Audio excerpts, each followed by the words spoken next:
Good afternoon, everyone. Myself, Dr. Kirti, Assistant Professor, Physiotherapy Department.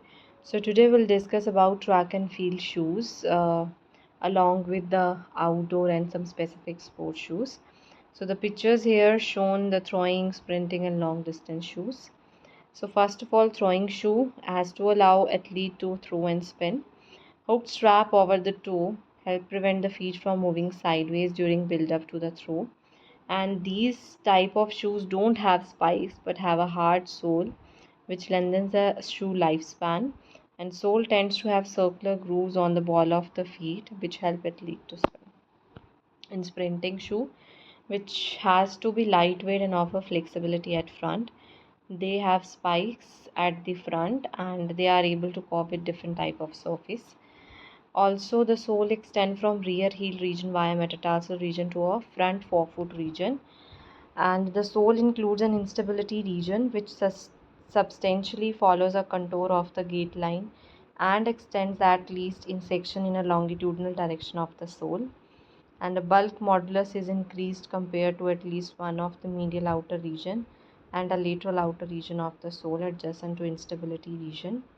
A sole thickness is increased compared to at least one of the medial outer region and lateral outer region of the sole adjacent to instability region. Next, they have to be durable, flexible, and also comfort, and a mesh sometimes added in the upper part to allow to breathe, and spikes are added but not essential. Then long distance shoe are those which are lightweight to prevent fatigue, breathable enough to discomfort, and also possess some sort of moisture wicking capabilities to absorb most. And also those who are flat footed long distance runners, they require arch support, and those who are having the high arches will need more cushioning and different type of treads also at the terrain. So track and field sports shoe, high jump, javelin throw, pole vault shoe. Like in high jump, the type of shoe much has a much thicker sole, which gives maximum support and comfort, which is light and flexible. The shoe has to have spikes, also provide grip when athlete takes off. Javelin throw, these must be robust and durable because they drag their feet along ground during throw, and so the shoe must be made from a tough hard wearing material. Support is crucial. Javelin shoes looks like boot with protection around ankle. Most of them feature strapping and also prevent foot from moving in the shoe. Pole vault, these events require speed both on the ground and in the air. The soles tend to be both firm and flexible, allowing extra bounce in the jump, and also the spike tend to be just in front of the shoe. Specialty sports shoe like golf, aerobic, and bicycling shoe. Golf, they never a requirement by the golf course or golf courses, so they run the gamut from traditional leather with tassels to more modern golf sandals or moccasins.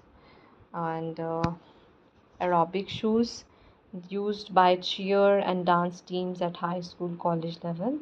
So they are attractive athletic shoes, but not for most sports, and they're very lightweighted. Bicycling shoes for cycling, like also depend on the type and intensity of cycling the one is doing, and most high performance cycling shoes can be adjusted while in use, like quick adjusting system. Soles for cycling shoe are usually divided in three categories. Inexpensive shoes mostly use an injection molded plastic sole. Mid-range shoe may use combination of plastic and carbon fiber, plastic and fiber, glass or all carbon fiber. So these are outdoor shoes, hunting, boating, or fishing. So usually the performance primarily depend on maximal oxygen uptake, lacteal threshold, and muscle fiber type. Because increase in footwear increase oxygen consumption by 1% for every 100 gram of added shoe weight.